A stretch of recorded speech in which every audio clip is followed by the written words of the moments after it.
Good afternoon, everyone. I'm Dr. David Glassner, Superintendent of Shaker Heights City School District.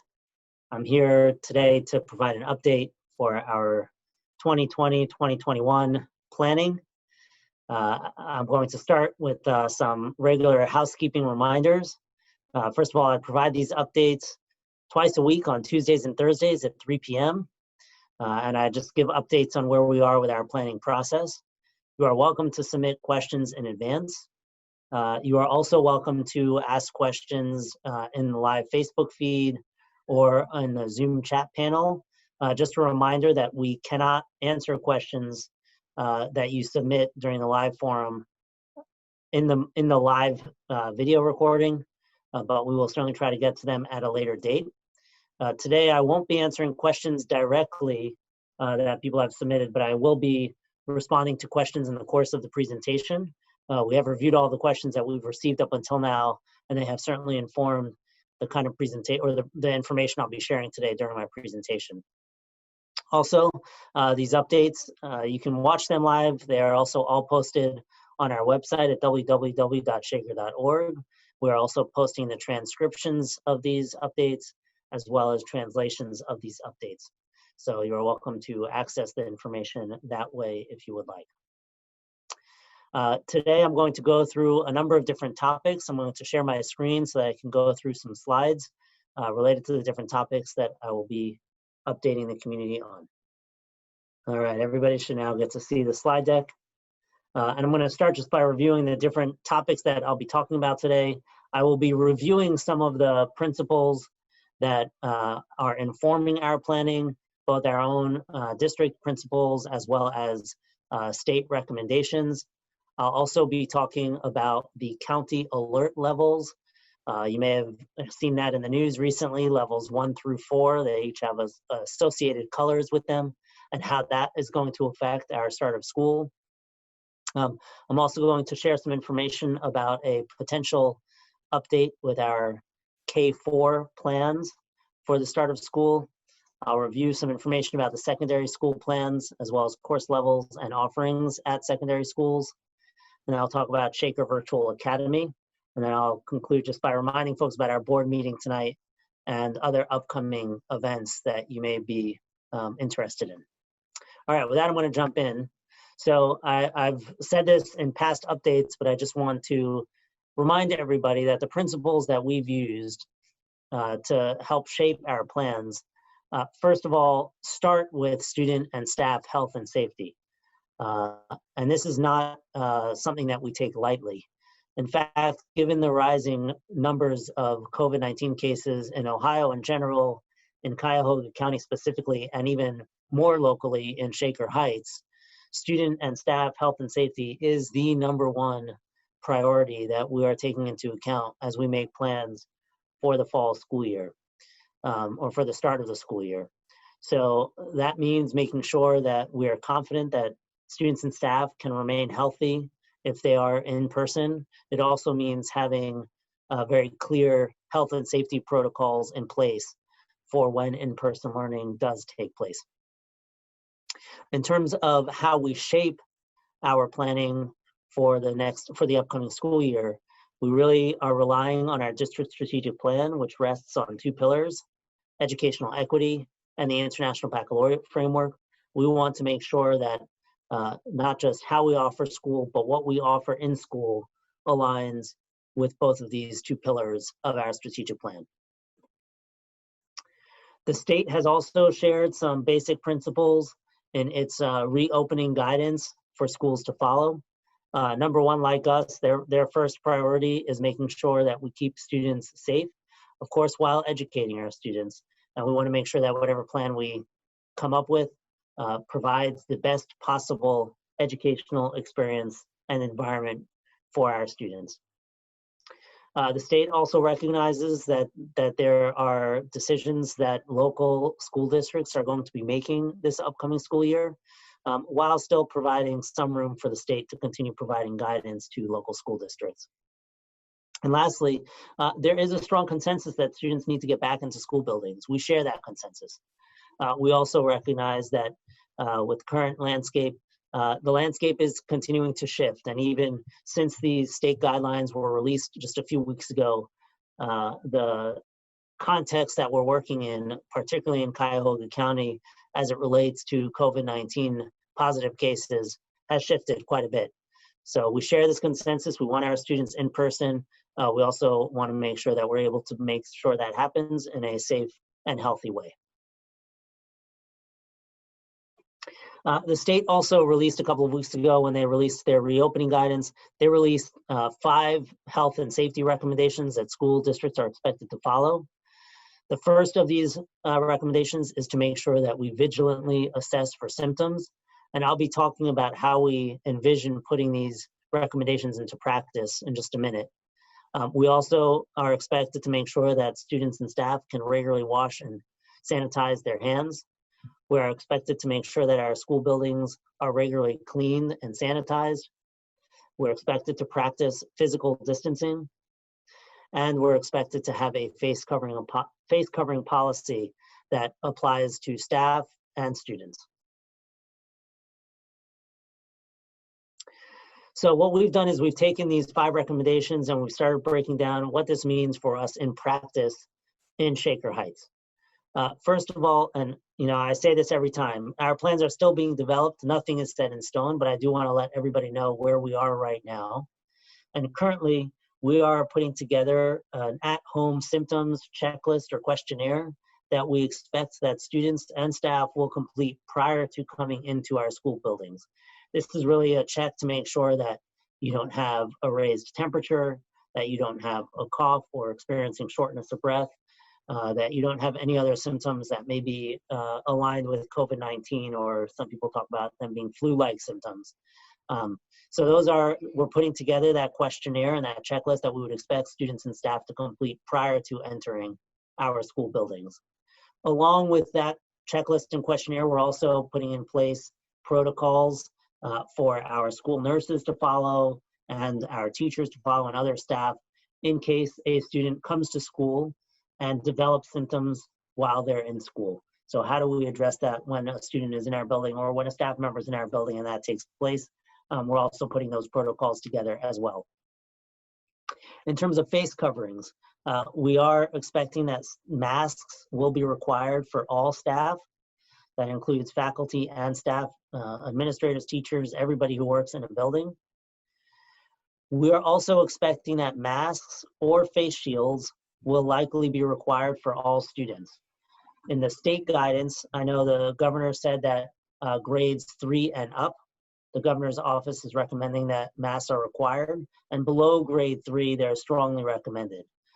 We expect right now, and like I said, we're still developing some of this, but right now we're expecting that masks or face shields will be required for all students.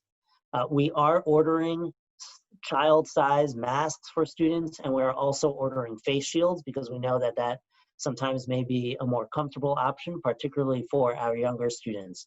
But we know that given the health and safety protocols, the importance of our health and safety protocols, and masks being a primary component of that, that it's important that our students wear masks as well as our staff. We're also putting in place physical distancing measures.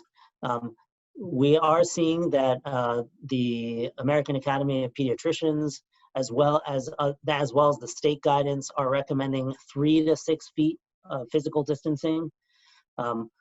We are doing our best to maintain 6 feet when possible. In a few minutes, I'm going to talk about a potential K4 plan for students that would align more with a 3 to 6 foot physical distancing guideline. There are some school districts that are using 3 to 6 feet physical distancing. Some are using 6 feet. Like I said, I'll share more information about a potential K4 plan that will use more of a 3 to 6 foot guideline.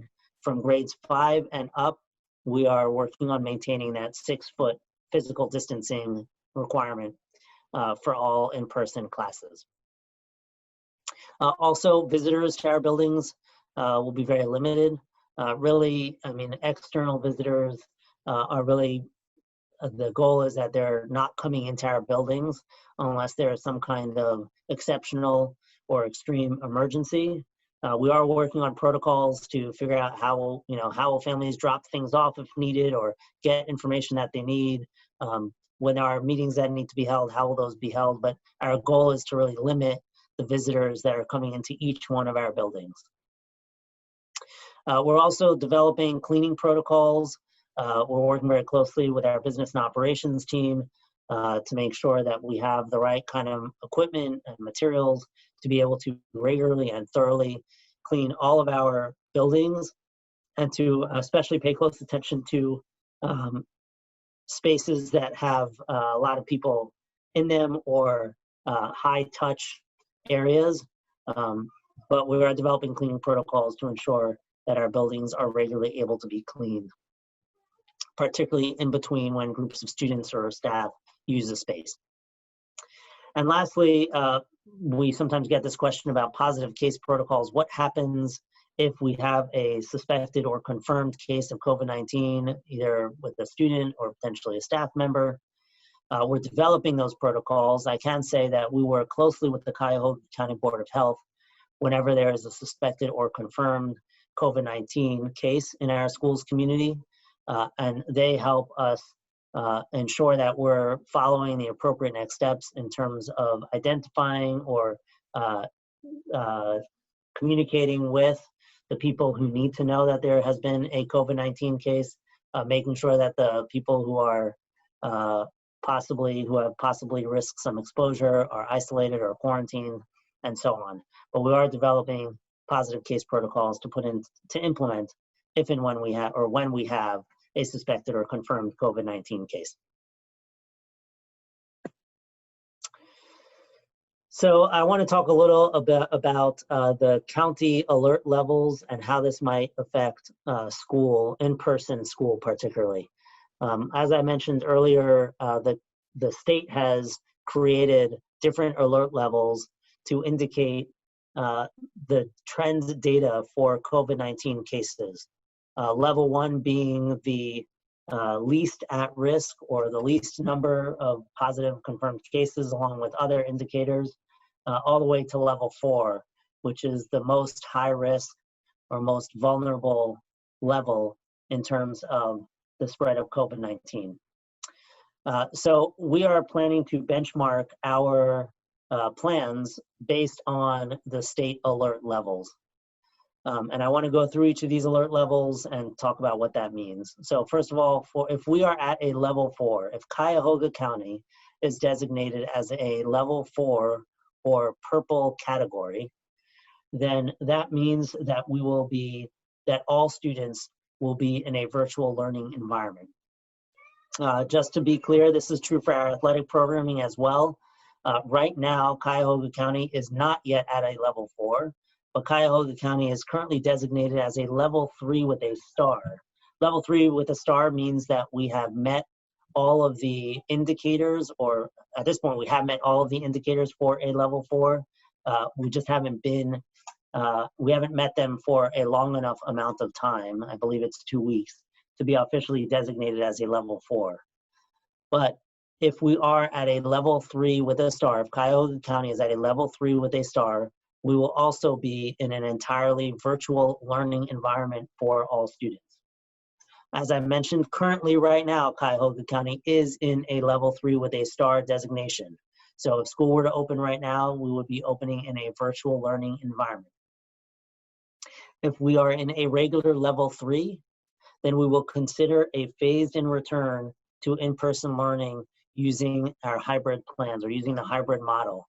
I know I've shared information about those hybrid models prior to today. I'll share some information about a potential new hybrid model for our K-4 students.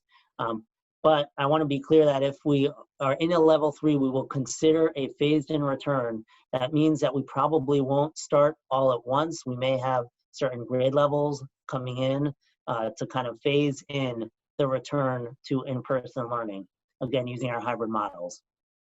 The good news here is if we are in a level 2 or in a level 1, we will consider ways to possibly expand in-person learning. If we are able to see the numbers go down, then we are certainly open to trying to figure out ways to expand in-person learning. You know, when thinking about these models, I want to be clear that bringing students in person is certainly a goal of ours. I have young students at home. My children are young. They're certainly eager and ready to go back to school. My wife is also a teacher. And so I certainly am aware of the both the rewards and the benefits of having our students in person, but also the real risks and challenges that that presents. And I want to make sure everybody is aware that we're taking all of these things. And I personally am taking these things very seriously. So I just want to be clear about the start of school. It is very possible, in fact, at this point, I would say it is somewhat likely that the district will be starting with virtual learning for all students. Again, if school were to happen, if school were starting this week, we would definitely be in a virtual learning model for all students. Looking at the trend data for Cuyahoga County right now, where things are bad and getting worse in terms of the spread of COVID-19, it is likely that we will have to consider an all virtual learning model for the start of our school year. I also want to make clear that when in-person learning begins, it will likely start with a phased-in approach. So meaning we may bring in 1 or 2 grade levels at a time to start, to make sure and to monitor, and to make sure that we're able to do this in a safe and healthy way, make sure we have the structures in place to protect our students and staff before building up. Again, I would make a comparison with our athletic programming that also has a phased-in approach that is currently taking place over the summer. With that being said, I want to provide our community with an update with a potential K-4 plan. Again, this is not set in stone, just to kind of review or remind everybody where we've been up until this point. For K-4 planning, we've spent a lot of time talking about a possible A-B hybrid model, where students would be essentially split into groups of 2, and there would be students who show up for in-person learning on an A week, and students who show up for in-person learning on a B week. And then when alternating weeks, when they're not in person, they would be engaged in virtual learning. Our team has been hard at work trying to figure out what a 5-day-a-week model would look like for K-4 students. We recognize, and I've said this before, that particularly for our youngest students, having them come in person to learn is certainly something we'd really like to aim for. We know that it's challenging for our youngest students to engage in virtual learning. And we think that having them in person is really important. So I want to share kind of with our community how we were able to get to this point and what some of the benefits are, and also what some of the trade-offs or compromises are. So again, we've worked on developing a plan with K-4 students where they would attend 5 days a week. This means that for every K-4 student, they would attend school every day. They would not be alternating weeks. This also means that their in-person teacher would be the same as their virtual teacher. So if we're in person for a week or a couple of weeks, and then because the situation is getting worse, we have to go to a virtual model, you would have your same teacher. The in-person teacher would be the same as the virtual teacher. In order to get to this point, we would have to use 3 to 6 feet physical distancing guideline instead of 6 feet. So again, just to be clear, we would have to have slightly less space between students at the K-4 level in order to make this plan a reality.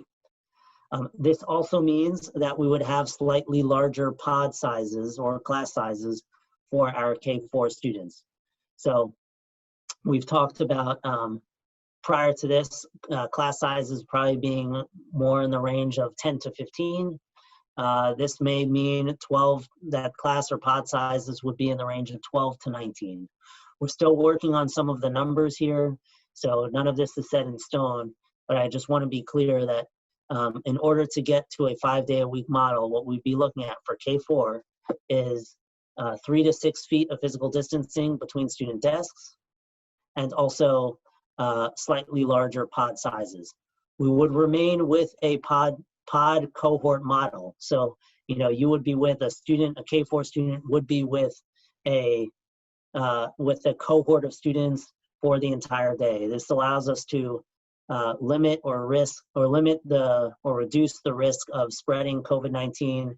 And if or when a staff member or student becomes sick, we're able to just hopefully contain the spread of the virus.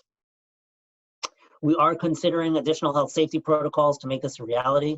I mentioned before our draft mask policy where all students would be wearing masks. One of the reasons we're looking at that is because if students at the K-4 level are sitting within 6 feet, we think it's important that they wear masks or face shields. And we're looking at some other health safety protocols to see if we can even do more to ensure the health and safety of students and staff. We know that it's childcare remains an issue. Obviously, I guess I want to point out that if K-4 students are in the building every day, that becomes the childcare issue. On the B week, or the week that students are not in school, is less of a concern. But childcare remains a concern before care, after care, and also for grades 5 and up, childcare may be an issue.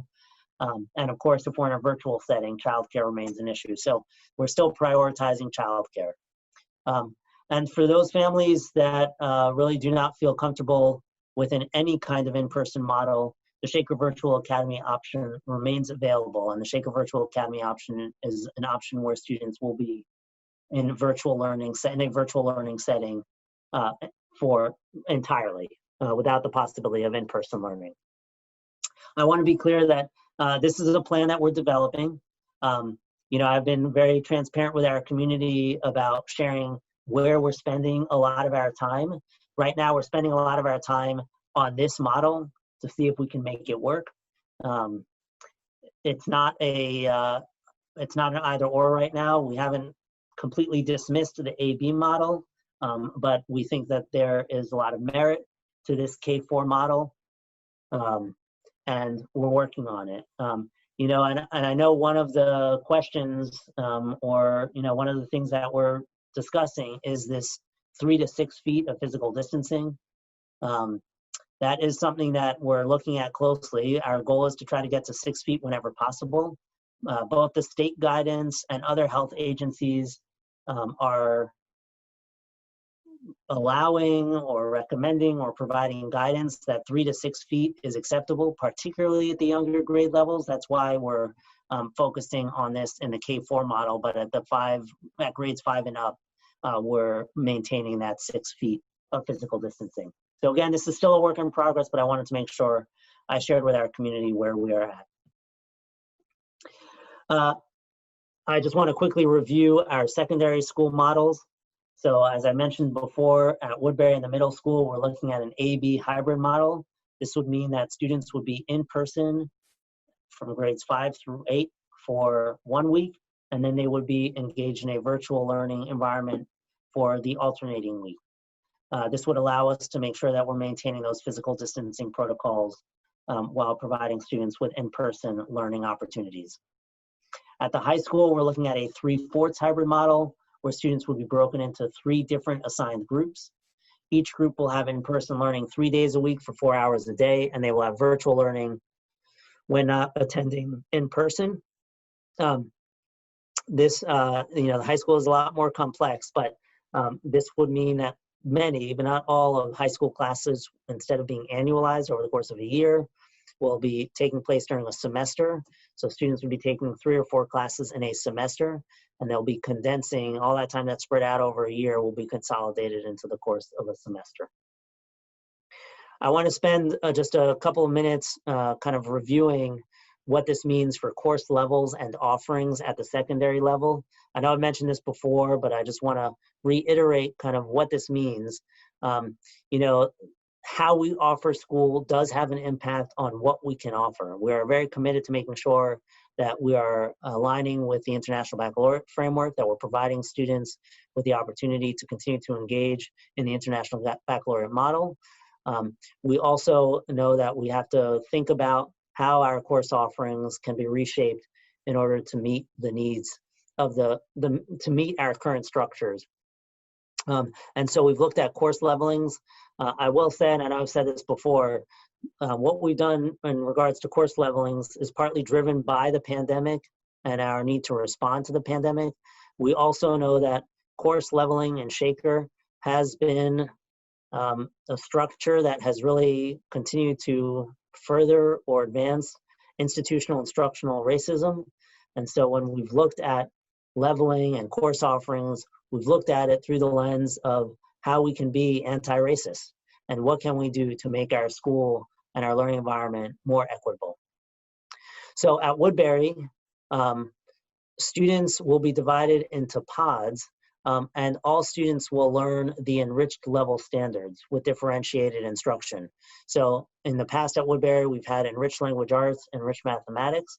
For grades 5 and 6 for the upcoming school year, students would continue to, there will still be opportunities to get the enriched, or actually all classes will now be at the enriched level.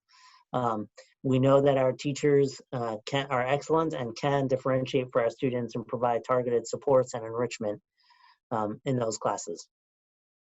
At the middle school, students will be divided into pods, but they will not be divided into levels.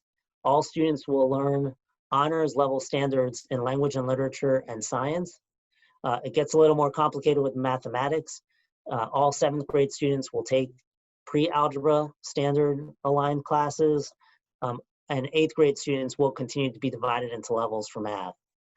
So I know there in 8th grade, there's Algebra 1 students and students who take 8th grade math. Some of those levels will continue to exist. I know we've gotten some questions related to students who are twice accelerated in mathematics. We will continue to provide those courses for students, or those opportunities for students who are twice accelerated in mathematics. I do want to be clear that given the changes in these levels, all students will still have all pathways open to them when they get to high school. So students who are in Woodbury next year will still be eligible for IB diploma program or AP courses or specific pathways when it comes to mathematics or College Credit Plus or career technical education. In fact, this will expand the number of students who will be eligible for different kinds of pathways once they get to the high school. And I also want to make it clear that all students will continue to take all IB middle years program courses like language acquisition and visual arts and so on at the middle school in Woodbury. At the high school, all AP and IB classes will continue to be offered. As I mentioned before, we are moving towards merging honors and core classes. At the high school, we've had those classes, some have already been kind of merged. So there's slash classes where we have students who are enrolled in the core section and students who are enrolled in an honor section, but they're in the same classroom. But the plan is to merge most, if not all, of those honors core set classes and levels. All students in merged classes will earn honors credit. The fact that students are taking 3 or 4 classes a year, they can take more classes than they have in the past. And like I had mentioned with middle school in Woodbury, students will continue to take the wide range or the full circle of courses like world language, arts, music, and so on. And I just want to be clear, what we're sharing is really our pathway to making sure that students have in-person learning options available to them this school year. I know I'm running over time a few minutes. I just have a couple more slides here and then I'm going to wrap up. The Shaker Virtual Academy is a full-time virtual learning option for all students. If you enroll your student in the Shaker Virtual Academy, there is a minimum enrollment commitment. We're still working on exactly what that commitment looks like. It will most likely either be a full quarter or a full semester. And we will do our best to accommodate students if they want to come out of the virtual academy into in-person learning environments. We'll do our best to accommodate them, but we'll have to work with families to ensure space is available. The enrollment form will be coming out soon. We would hope to get it out at the beginning of this week. We will likely release the enrollment form for the Shaker Virtual Academy along with our plans for the school year later this week. So just some upcoming events that you may be interested in. We will be going into these plans in more detail at the Board of Education meeting this evening at 6 p.m. I invite everybody to come join us. The Zoom link is available on shaker.org. We are also going to be helping co-host or co-sponsor a child care forum next Wednesday, July 22nd. This date is tentative, but I think we're in a place where we can certainly announce it. There will be 2 opportunities at 12 noon and at 7 p.m. for families to talk about and learn about what childcare options are available for next year. We expect that school leadership will be a part of that panel, as well as other local organizations and city representatives. And we're aiming for a planned rollout, a targeted planned rollout for this Thursday, July 16th. I know we had hoped to release our plan last week, but because things have changed a little bit since then, and we wanted to spend some more time going over the plans, we are hoping to release our plans this upcoming Thursday. Like I said, we'll be sharing more information about these plans at our board meeting this evening and over the next few days. As always, you are welcome to submit questions through our website, www.shaker.org. Thank you, everybody, for listening, and I look forward to seeing you soon. Have a great day.